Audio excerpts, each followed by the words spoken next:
یعنی غور و فکر کرنی بہترین پڑتی ہے۔ دلیل یا بہترین مثال ہے کہ غور و فکر کرنے کے بغیر غور و فکر کے ایک قدم بھی آگے نہیں بڑھانا ہے، ایک قدم بڑھانے کے لیے بھی ہمیں غور و فکر کرنا ہے۔ تو ایسا نہیں ہے کہ غور و فکر کی کوئی اہمیت نہیں ہے، لیکن پرابلم کہاں ہے؟ پرابلم یہاں ہے کہ دیکھیے ہوتا کیا ہے، ہوتا یہ ہے کہ جب انسان خدائی فیصلوں کو ایک طرف رکھ کر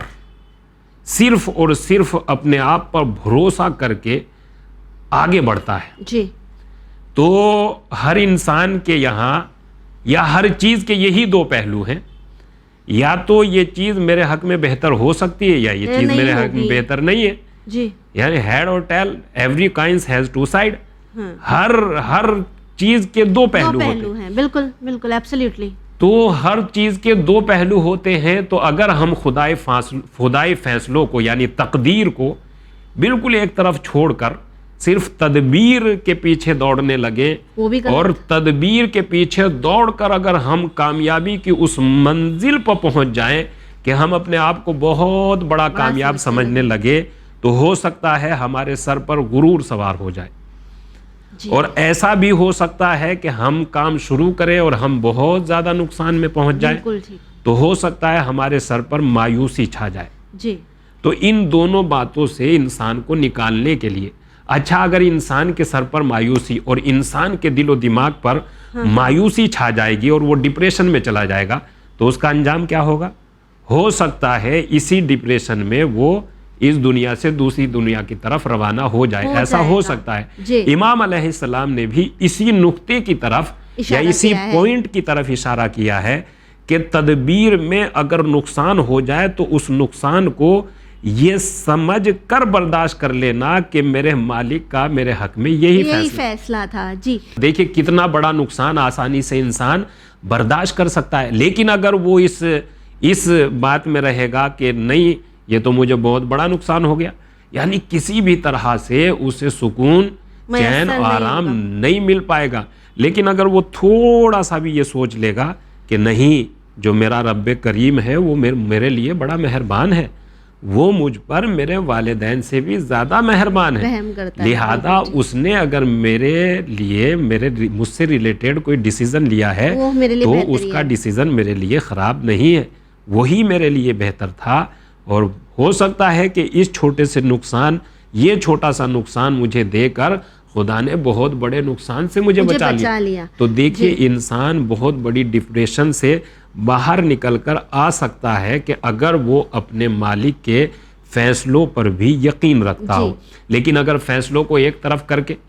خود اپنی زندگی کو آگے بڑھانا چاہے گا تو وہ زندگی شاید کامیاب نہیں ہو پائے گی، اور اگر کامیاب ہو بھی جائے گی تو اس کامیاب والی زندگی میں اس کے سر پر غرور سوار ہو جائے گا، لہذا نہ انسان اتنا مغرور ہو کہ دنیا اس سے کنارہ کش ہو جائے، اور نہ اتنا مایوس ہو کہ وہ خود ہی ڈپریشن میں چلا جائے۔ اس کا بہترین راستہ یہی ہے کہ تدبیر کے ساتھ ساتھ اپنی ساری محنت کو اپنے مالک کی ذات کے حوالے کر دیا جائے۔ خدایا جو میں کر سکتا تھا وہ میں نے کر دیا، میری طرف سے حرکت ہو چکی ہے، اب تیری برکت کے نازل ہونے کا انتظار ہے، تو برکت نازل کرتا جائے گا اور میں آگے بڑھتا چلا جاؤں گا۔ جی بالکل ٹھیک کہا آپ نے، بہت ہی بہترین آپ نے اگزامپل دیا کہ اکثر لوگ یہ سوچتے ہیں کہ میں فلاں چیز کر سکتا ہوں، میں فلاں چیز کر لوں گا، اور جب وہ کر جاتے تو انہیں غرور آ جاتا ہے کہ میں کتنا بڑا ہوں اور میں کیا کچھ نہیں کر سکتا۔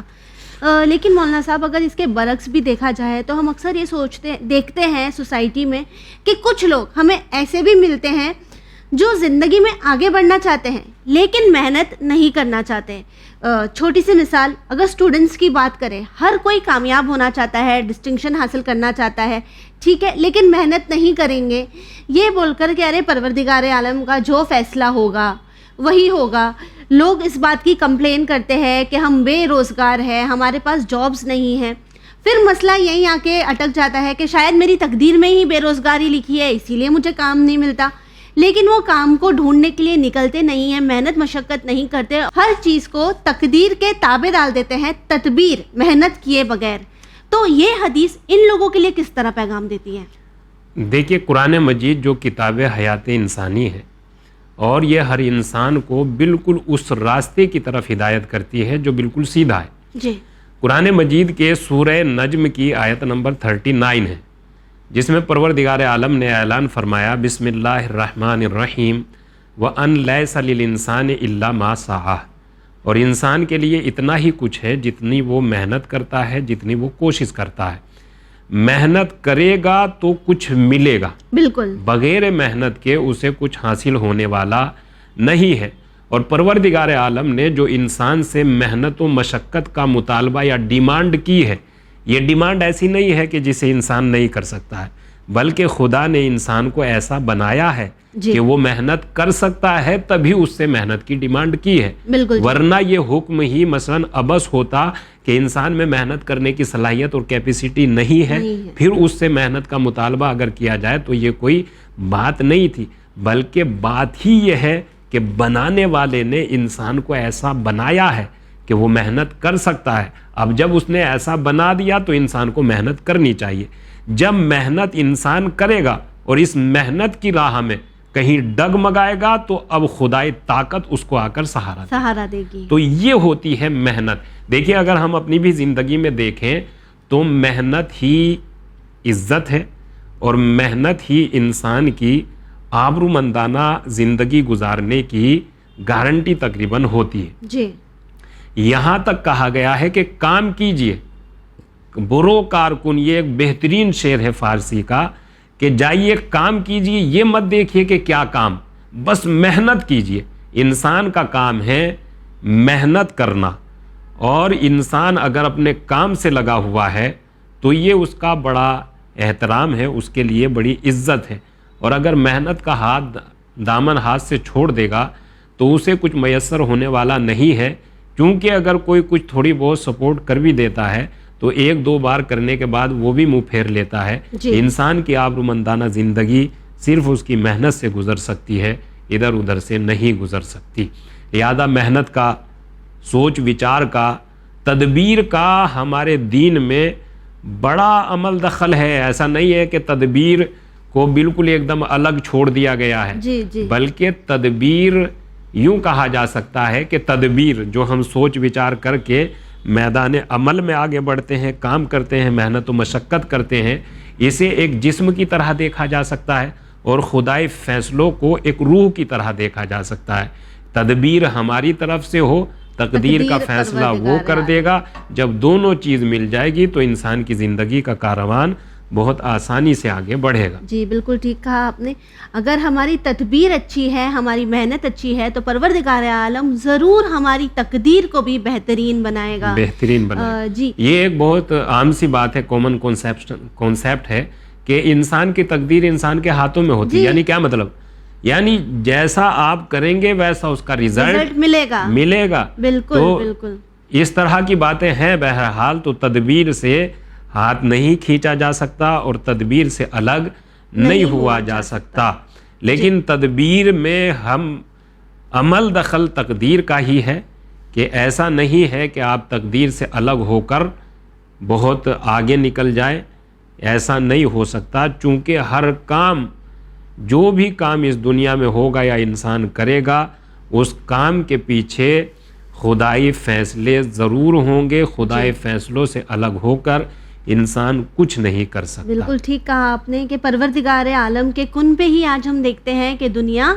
قائم ہے، لیکن ہمیں ہماری محنت کرنی ہی ہے، اور پروردگار عالم ہمیں اس کا اجر ضرور دے گا۔ بالکل کرنی تو پڑے گی۔ وہیں ہم یہ بھی جاننا چاہیں گے کہ کیا ہمیں اہل بیت کی زندگی میں ایسا کوئی واقعہ دیکھنے ملتا ہے جہاں انہوں نے کسی کو کریکٹ کیا ہو یا یہ بتایا ہو کہ کس طرح محنت کرنے سے وہ کامیاب ہو سکتا ہے، اور اگر وہ محنت نہ کرے تو یہ اس کی غلطی ہے، پروردگار عالم کی تقدیر کی غلطی نہیں؟ دیکھیے اہل بیت علیہم الصلاۃ والسلام